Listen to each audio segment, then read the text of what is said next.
वाहेगुरु जी का खालसा, वाहेगुरु जी की फतेह। संगत जी, सत श्री अकाल। आज मैं आपको एक ऐसी साखी सुनाने जा रहा हूं जिसने पूरी दुनिया को सच और झूठ का फर्क समझा दिया। ये साखी है गुरु नानक देव जी, मलिक भागो और भाई लालो जी की। इसे सच का निवाला के नाम से भी जाना जाता है। इस वीडियो को अंत तक जरूर सुनना क्योंकि इसमें आपके जीवन का सबसे बड़ा सबक छुपा है। संगत जी, बात है लगभग 500 साल पुरानी। समय था 15वीं शताब्दी और जगह थी सैयदपुर। आज हम इस जगह को एमनाबाद के नाम से जानते हैं। उस समय भारत में मुगल सल्तनत का राज था। चारों तरफ अत्याचार और अन्याय का माहौल था। बड़े बड़े जागीरदार और सेठ गरीबों पर जुल्म करते थे। किसान दिन रात मेहनत करता और उसकी आधी फसल जमींदार ले जाता। उसी समय इसी सैयदपुर गांव में दो इंसान रहते थे। नाम और शक्ल अलग लेकिन कर्म बिल्कुल अलग। पहला इंसान था मलिक भागो। मलिक भागो इस इलाके का सबसे बड़ा जागीरदार था। उसके पास सैकड़ों एकड़ जमीन थी, बड़े बड़े महल थे, नौकर चाकर थे, घोड़े और हाथी थे। गांव के लोग उसे सरकार कहकर बुलाते थे। लेकिन संगत जी, मलिक भागो की ये दौलत आई कहां से थी? वो हर किसान से लगान के नाम पर 2 गुना टैक्स वसूलता था। जो किसान पैसे नहीं दे पाता था उसकी जमीन छीन लेता था, विधवाओं का हक मारता था, अनाथ बच्चों का हिस्सा खा जाता था। उसके रसोई घर में हर रोज 56 प्रकार के पकवान बनते थे। घी टपकते मालपुए, बर्फी, पेड़े, हलवा और मेवे। लोग कहते थे कि मलिक भागो का खाना तो देवताओं जैसा है। दूसरा इंसान था भाई लालो। भाई लालो पेशे से बढ़ई था। वो लकड़ी का काम करता था, दरवाजे, खिड़की और पलंग बनाता था। भाई लालो बहुत गरीब था। वो एक छोटी सी झुग्गी में रहता था। तन पर एक धोती और एक कुर्ता। घर में पत्नी और 2 छोटे बच्चे थे। कई बार तो घर में चूल्हा भी नहीं जलता था। लेकिन भाई लालो के पास एक चीज थी जो मलिक भागो के पास नहीं थी, और वो थी ईमानदारी। भाई लालो सुबह 4 बजे उठ जाता, दिन भर मेहनत करता। जो भी मजदूरी मिलती उसमें से आधा घर खर्च करता और आधा गुरुद्वारे और गरीबों में दान कर देता। उसने जिंदगी में कभी किसी का 1 रुपया भी गलत तरीके से नहीं लिया। गांव के लोग भाई लालो को देखकर कहते थे कि देखो ये कितना पागल है, इतनी मेहनत करता है फिर भी गरीब ही है। तो भाई लालो हंसकर कहता था कि मेरा खजाना तो गुरु के चरणों में है, मुझे और कुछ नहीं चाहिए। अब संगत जी, इसी बीच गुरु नानक देव जी अपने प्यारे साथी भाई मर्दाना जी के साथ दुनिया को सच का रास्ता दिखाने के लिए निकले थे। इसे गुरु जी की उदासियां कहते हैं। गुरु जी पैदल चलते चलते लोगों को नाम जपो, किर्त करो और वंड छको का उपदेश देते थे। चलते चलते गुरु जी सैयदपुर गांव में पहुंच गए।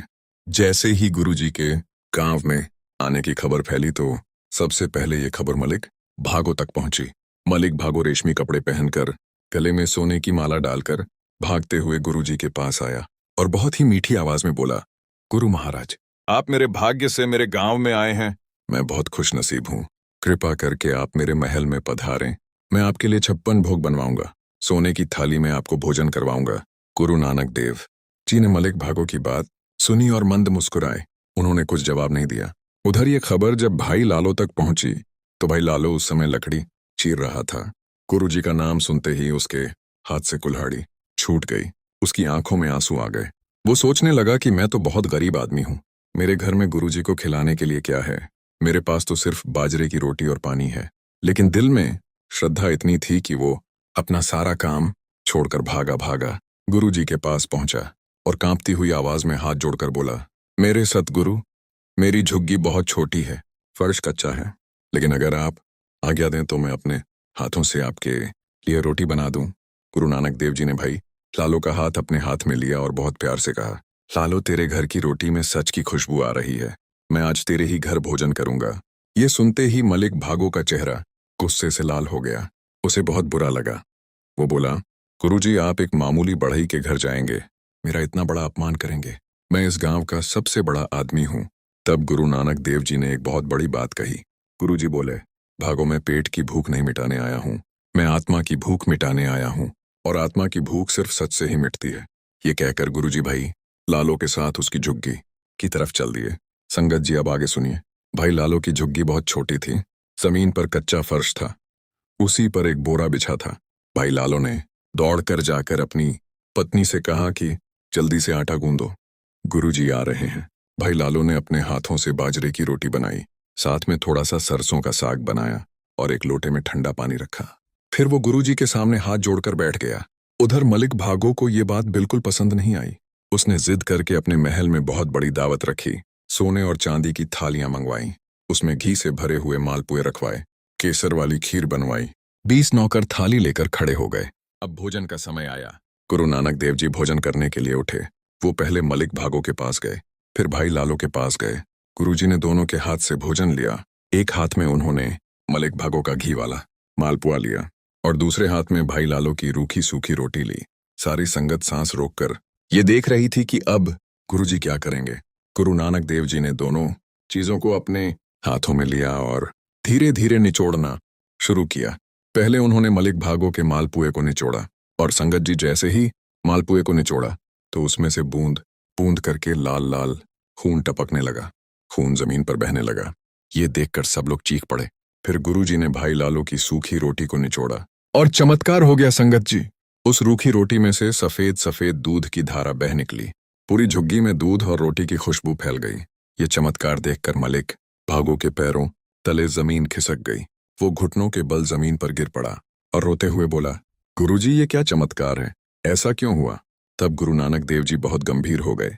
उन्होंने मलिक भागो की तरफ देखा और कहा, भागो सुन, तेरे इस मालपुए में घी नहीं है। इसमें उन गरीब किसानों का खून है जिनकी जमीन तूने छीनी है। इसमें उन मजदूरों का पसीना है जिनकी मजदूरी तूने नहीं दी। इसमें उन अनाथों का हिस्सा है जिसका हक तूने मारा है। इसलिए ये मालपुआ खून बन गया। फिर गुरुजी ने भाई लालो की तरफ देखा और कहा, और लालो तेरी इस रूखी रोटी में घी नहीं है, लेकिन इसमें तेरे पसीने की कमाई है। इसमें तेरी ईमानदारी है। इसमें तेरे सच की मेहनत है। इसलिए वाहेगुरु ने इसे दूध बना दिया। गुरुजी ने आगे कहा, याद रखो भागो, जैसा खाओ अन्न वैसा बने मन, जैसा पियो पानी वैसी बने वाणी। झूठ की कमाई का एक निवाला भी इंसान को अंदर से खोखला कर देता है और सच की कमाई की सूखी रोटी भी इंसान को राजा बना देती है। गुरुजी की ये बातें सुनकर मलिक भागो फूट फूट कर रोने लगा। वो गुरुजी के चरणों में गिर पड़ा और बोला, महाराज मुझे माफ कर दो, मैंने जिंदगी भर पाप कमाया है, आज से मैं ये सब छोड़ दूंगा। गुरु नानक जी ने उसे उठाया और गले लगाया। कहा, भागो पश्चाताप सबसे बड़ी भक्ति है। जाओ अब से गरीबों की सेवा करो, उनकी दुआएं लो। उस दिन के बाद मलिक भागो पूरी तरह से बदल गया। उसने अपनी आधी से ज्यादा जायदाद गरीबों में बांट दी। और भाई लालो तो गुरुजी के सबसे प्यारे सिख बन गए। गुरु नानक देव जी कई दिन तक भाई लालो की झुग्गी में रहे। रोज सुबह भाई लालो गुरुजी के लिए रोटी बनाता और गुरुजी उसे खाकर कहते, लालो तेरे हाथ की रोटी में अमृत का स्वाद है। संगत जी अब आप सोचिए, आज के समय में हम क्या कर रहे हैं। हम भी मलिक भागो बनना चाहते हैं। हम चाहते हैं कि जल्दी से अमीर बन जाएं, चाहे उसके लिए झूठ बोलना पड़े, ग्राहक को ठगना पड़े, टैक्स चोरी करनी पड़े, रिश्वत लेनी पड़े, लेकिन हम भूल जाते हैं कि झूठ की कमाई का पैसा कभी हमारे काम नहीं आता। उस पैसे से खरीदा हुआ खाना भी हमारे शरीर को बीमार कर देता है, हमारे मन को अशांत कर देता है। गुरु नानक देव जी ने हमें 3 शब्द दिए हैं। पहला है नाम जपो, हमेशा वाहेगुरु का नाम जपते रहो। दूसरा है किरत करो, मेहनत की कमाई खाओ। और तीसरा है वंड छको, जो भी आपके पास है उसे दूसरों के साथ बांट कर खाओ। अगर हम इन तीनों बातों को अपनी जिंदगी में अपना लें तो हमारा जीवन भी भाई लालो जैसा पवित्र बन जाएगा। तो संगत जी आज के बाद जब भी आप खाना खाएं तो एक बार जरूर सोचिएगा कि ये निवाला सच का है या झूठ का, क्योंकि गुरुजी ने साफ कह दिया है कि सच की रूखी रोटी भी अमृत है और झूठ का मालपुआ भी जहर है। अगर आपको ये साखी अच्छी लगी हो तो कमेंट में एक बार जरूर लिखिएगा वाहे गुरु, और चैनल को सब्सक्राइब कर लीजिए ताकि ऐसी और गुरुवाणी की साखियां आप तक पहुंचती रहें। वीडियो को लाइक और शेयर करना ना भूलें। अंत में एक ही प्रार्थना है, हे वाहे गुरु हमें सच की कमाई देना, हमें मेहनत करने की शक्ति देना और हमें दूसरों की सेवा करने का मौका देना। वाहे गुरु जी का खालसा, वाहे गुरु जी की फतेह।